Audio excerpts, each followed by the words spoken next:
Passionnés de sport, bonsoir et bienvenue dans les actus de la semaine sur Africa Sport TV. C'est le magazine qui fait le résumé des actualités phares de la semaine. Il vous est servi tous les samedis. On commence par ce début sur les chapeaux de roue pour Mohamed Saliou Bangoura. Celui qu'on appelle Aloba disputait vendredi dernier son premier match officiel avec son nouveau club algérien. Tenez-vous bien, l'international guinéen qui est entré en jeu n'a pas mis de temps pour ouvrir son compteur de but. Le transfuse du Afia FC a inscrit le deuxième but de son équipe et lui a offert la victoire à domicile. Le Mouloudia Club d'Alger s'est imposé 2-1 face à Constantine dans le cadre de la 18e journée du championnat. L'ancien joueur des Verts et Blancs démarre ainsi en fanfare. Rappelons que Mohamed Saliou Bangoura a été transféré dans l'effectif du doyen des clubs algériens pour un montant de 400 000 €. Il a signé pour 3 saisons et demie. Pas de second tour pour le Sili féminin dans le cadre de la poursuite des éliminatoires de la CAN de cette catégorie prévue en 2026 au Maroc. La Guinée a été éliminée par le Cap-Vert au premier tour. Après le nul 2-2 au match aller à Thiès au Sénégal, l'équipe guinéenne est allée s'incliner lourdement à Preya lors de la rencontre retour sur le score de 4-1. Une défaite qui élimine le groupe amené par le sélectionneur Kaman Kamara. Restons toujours avec le football féminin. Le Sili U17 féminin est exempté du premier tour des qualifications à la Coupe du Monde de sa catégorie. L'équipe cadette guinéenne entrera au second tour. Elle affrontera en double confrontation la Sierra Leone. Le match aller est prévu pour le 8 mars prochain au Stadium Arena de Sierra Leone. En manque de stade approuvé, Sozel, la Guinée recevra le 15 mars 2025 le match retour chez son voisin malien au stade Mamadou Konaté de Bamako. Justement, parlant du football féminin en Guinée, notre rédaction a consacré un éditorial cette semaine au manque de soutien et de compétition pour ces filles qui ont décidé de chausser les crampons. Suivez. En Guinée, le football féminin est un trésor ignoré, relégué à l'ombre d'un système qui peine à lui offrir le soutien et les structures nécessaires à son épanouissement.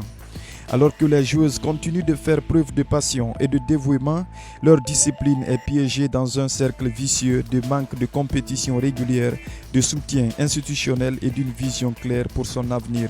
Le constat est accablant. Ce que l'on appelle championnat féminin n'est rien de plus qu'un simple tournoi d'animation, limité dans son organisation et incapable d'aller à son terme.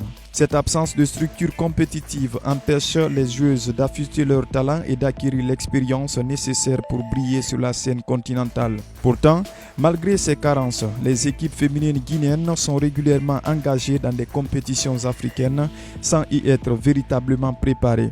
Le résultat est souvent le même, des éliminations précoces et un sentiment de frustration à l'image de l'élimination récente des seniors féminines du Sili par le Cap-Vert lors des qualifications pour la Coupe d'Afrique des Nations 2026. Mais comment blâmer ces joueuses pour ces échecs quand le problème réside en amont ? En l'absence d'un championnat digne de ce nom, de centres de formation dédiés et d'un véritable investissement, le football féminin guinéen est condamné à stagner. Ce manque de compétition régulière ne permet pas aux joueuses de développer leurs compétences techniques, tactiques et physiques. Le football est un sport de répétition et de confrontation. Sans cela, il est impossible d'élever le niveau. Le soutien au football féminin ne devrait pas être une option, mais une priorité. Dans un pays où le football est un vecteur de cohésion sociale et une passion partagée, il est inacceptable que la moitié de la population soit marginalisée dans ce domaine. Investir dans le football féminin, c'est non seulement promouvoir l'égalité des genres, mais aussi valoriser un potentiel inexploité. Les bénéfices d'un tel soutien sont nombreux. Plus de compétition, une meilleure visibilité pour les joueuses, une représentativité accrue de la Guinée sur la scène internationale et surtout l'inspiration pour des milliers de jeunes filles qui rêvent de chausser les crampons. Il est temps pour les autorités sportives guinéennes, les sponsors et les partenaires de prendre leurs responsabilités. Il faut mettre en place un championnat national structuré, organiser des tournois régionaux et investir dans la formation des jeunes talents. Ces efforts doivent être accompagnés d'une médiatisation accrue du football féminin pour attirer les partenaires privés et mobiliser l'opinion publique. La Guinée a le potentiel de devenir une nation forte du football féminin en Afrique, mais cela ne sera possible qu'avec une volonté politique affirmée et un véritable engagement. Le football féminin n'est pas un fardeau à porter, mais une opportunité à saisir. Ignorer cela, c'est tourner le dos à une partie essentielle de l'avenir sportif et social du pays. La Ligue guinéenne de football professionnel n'est pas allée de même morte contre la SAC de Sigiri. La LGFP a lourdement sanctionné cette semaine la Santi Golden Boss de Sigiri pour les incidents enregistrés après le match contre le Orea au stade Mbalouma Diakité de Kankan. Son entraîneur Amadou Kaïn Kamara est suspendu pour 4 matchs pour, entre autres, agressions, coups et blessures sur Amadou Keita Dipaïkoum. La SAG est soumise au paiement d'une amende de 3 millions de francs guinéens. Le préparateur physique Moussa Magas et l'encadreur technique Mamoudou Kondé sont aussi suspendus pour 4 matchs. Ils doivent s'acquitter chacun d'un montant d'1,5 million francs guinéens. Moriba Kourouma, médecin du club, est également sanctionné. Lui, en raison de son statut de récidiviste, est suspendu pour 6 matchs. Il devra aussi s'acquitter d'une amende de 3 millions de francs guinéens. La Ligue précise que le médecin de la SAG reçoit ainsi un dernier avertissement pour son comportement antisportif. La SAG est sommée également au paiement de 5 millions de francs guinéens pour envahissement du terrain et des jets de projectiles après le match. La LGFP exige à la SAC de Sigiri le paiement intégral des frais médicaux de Amadou Keita Païkoum qui s'élève à 1 245 000 francs guinéens. Dans sa décision, la Ligue guinéenne de football professionnel indique que le club Ashanti Golden Boys de Sigiri reçoit un avertissement pour le comportement antisportif de ses supporters et de ses encadreurs. Faut-il mentionner que ces suspensions entreront en vigueur dès la 9e journée.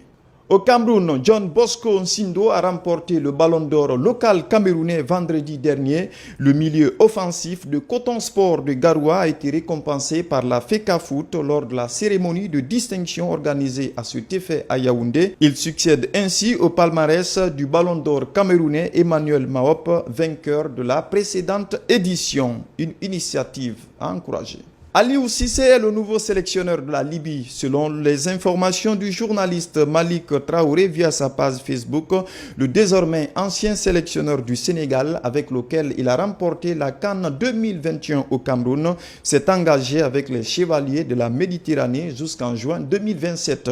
L'ancien journaliste de Canal+ précise qu'Aliou Cissé a aussi une option de 2 ans supplémentaires en cas de bons résultats. Terminons par le football à la base. Africa Sport de Conakry, une équipe appartenant à notre groupe de médias, a remporté la 3e édition du tournoi des entraîneurs et éducateurs du stade Kabiné Kouyaté. L'équipe entraînée par Mohamed Konté Zidane s'est imposée en finale 2-1 face à Étoile de Matoto. C'est le 2e trophée remporté par Africa Sport de Conakry cette semaine en moins de 2 mois. Il avait décroché au mois de janvier 2025 le trophée de l'une des meilleures compétitions relevées du football à la base en Guinée, le tournoi Balamine, après 2 mois de compétition. Toutes nos félicitations à l'équipe, son encadrement et au président pour leur investissement pour ces résultats tout aussi flatteurs et encourageants.